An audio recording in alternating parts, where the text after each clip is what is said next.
Let's spike crime की कहानी।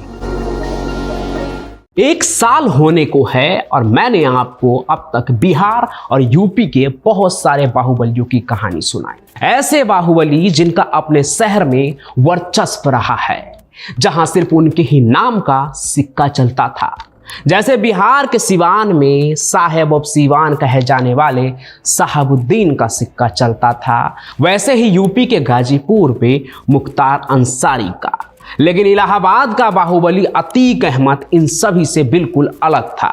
एक ऐसा बाहुबली जिसने राजनीति में आने के बाद भी गुंडई नहीं छोड़ी। इस अतीक अहमद के बारे में तो आपने कई कहानी सुनी होगी आज तक, कि कैसे ये इलाहाबादी बमबाज बाहुबली अपने शहर के हर खाली मकान और जमीन पर कब्जा कर लेता था।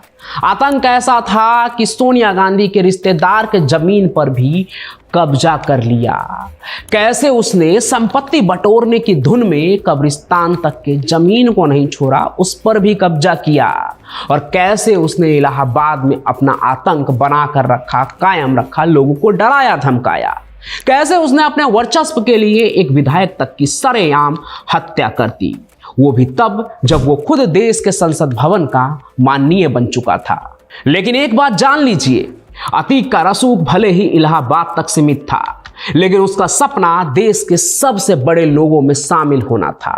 और उसने 11,000 करोड़ रुपए तक की संपत्ति जमा कर ली थी। जी हां, 11,000 करोड़ रुपए, देश के कई नामी बिजनेसमैन से भी ज्यादा।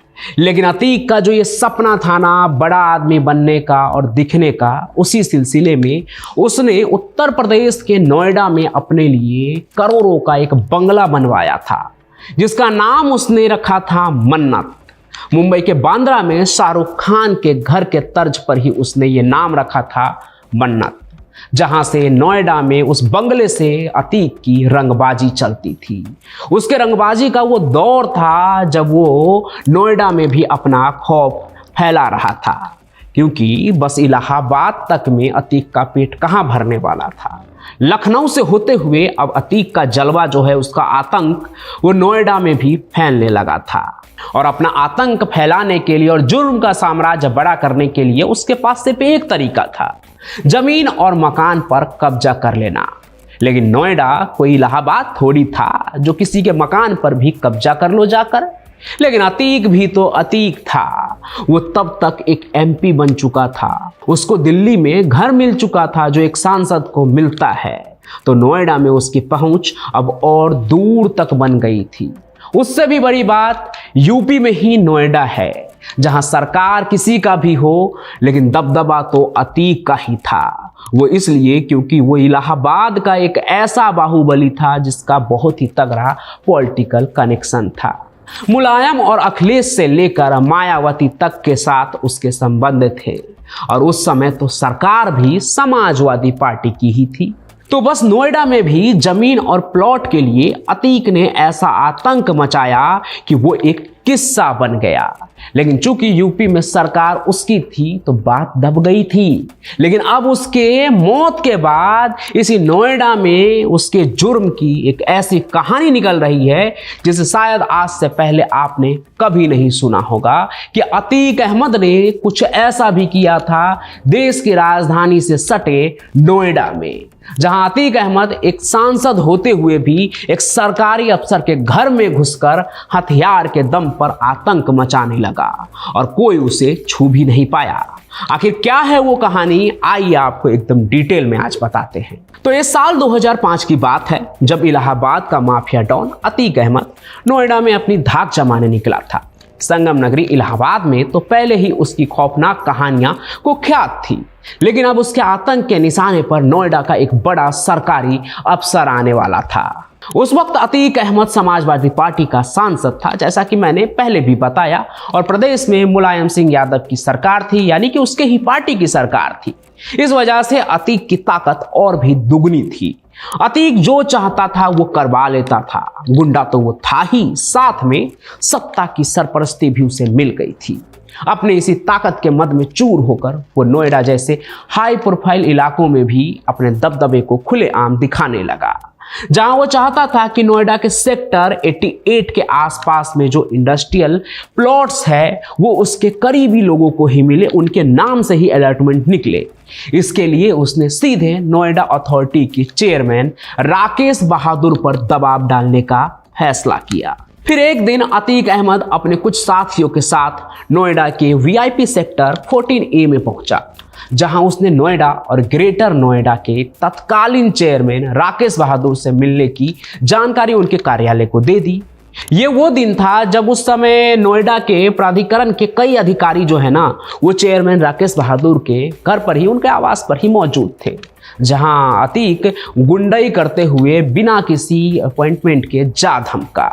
अतीक अहमद के आतंक से सभी वाकिफ थे, सभी को पता था उत्तर प्रदेश की इलाहाबाद का ये बाहुबली कितना खौफनाक और कितना आतंकी है।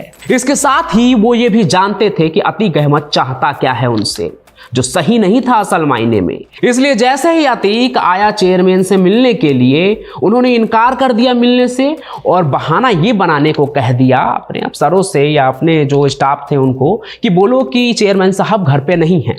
इसके बाद अतीक अहमद ने वहां मौजूद बाकी अधिकारियों से सेक्टर 88 के आसपास के इंडस्ट्री के प्लॉट को उनके लोगों के नाम पर आवंटित करने को कहा।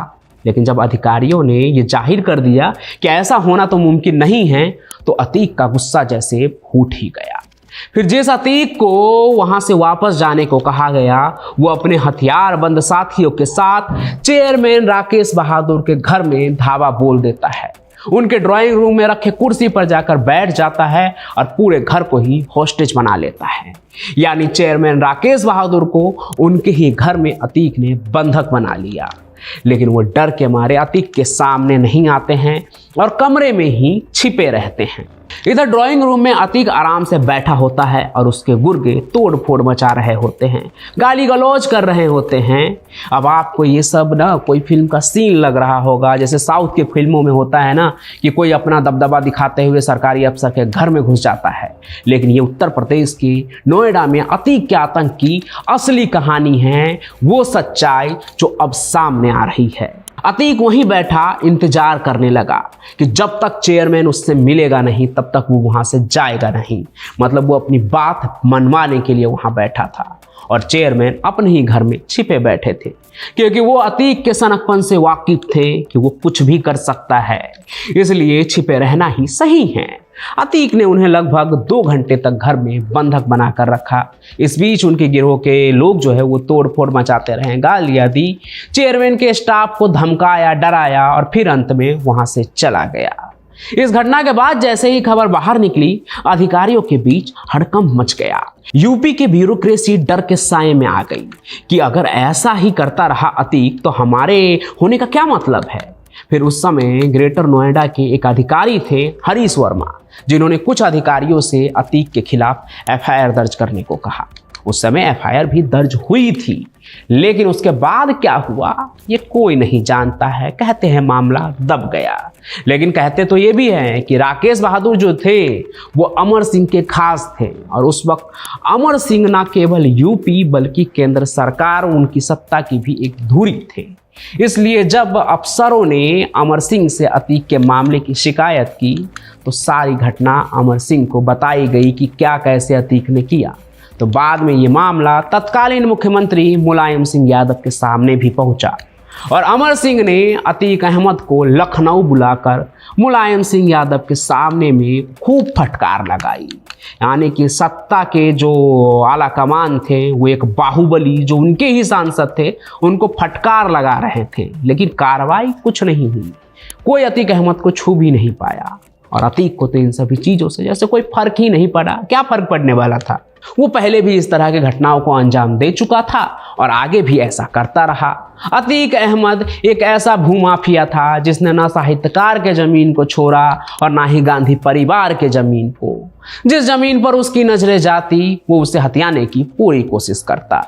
कोई ताकतवर होता तो उससे लड़ने की कोशिश करता, किसी के पास सत्ता का सपोर्ट होता तो अपनी ज़मीन को बचा लेता, नहीं तो वो ज़मीन हमेशा हमेशा के लिए अतीक की हो जाती और उसके 11,000 करोड़ की संपत्ति ऐसे ही तो बनी थी।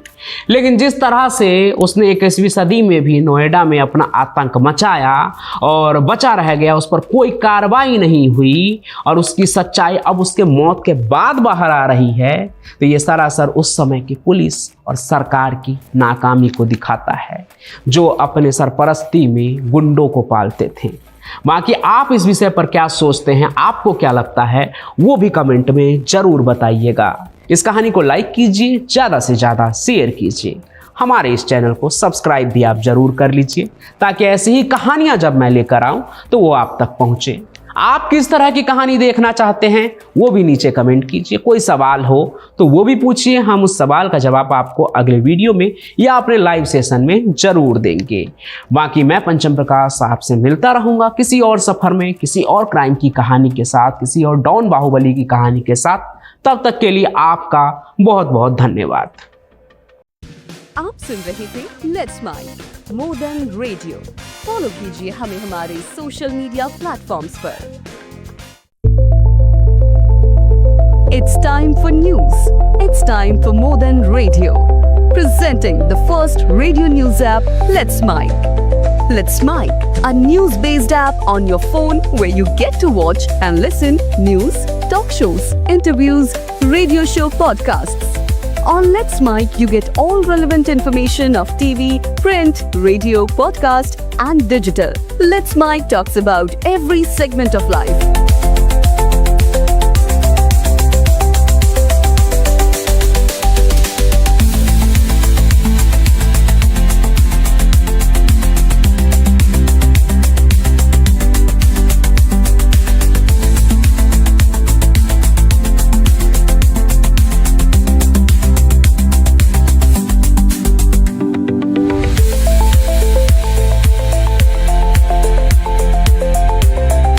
Download the app now from Play Store. Available both on Android and iOS mobile phones. Follow us on YouTube, Instagram, Twitter, LinkedIn, Facebook, Telegram, WhatsApp, Snapchat. Let's talk, let's connect, and let's mic. It's time for news. It's time for more than radio. Presenting the first radio news app, Let's Mic. Let's Mic, a news-based app on your phone where you get to watch and listen news, talk shows, interviews, radio show podcasts. On Let's Mic, you get all relevant information of TV, print, radio, podcast, and digital. Let's Mic talks about every segment of life.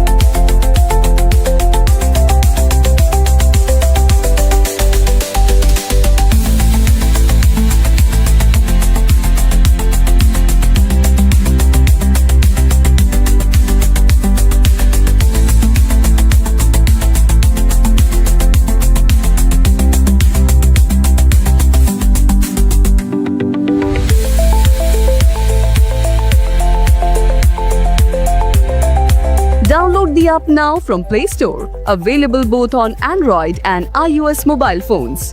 Follow us on YouTube, Instagram, Twitter, LinkedIn, Facebook, Telegram, WhatsApp, Snapchat. Let's talk, let's connect, and let's mic.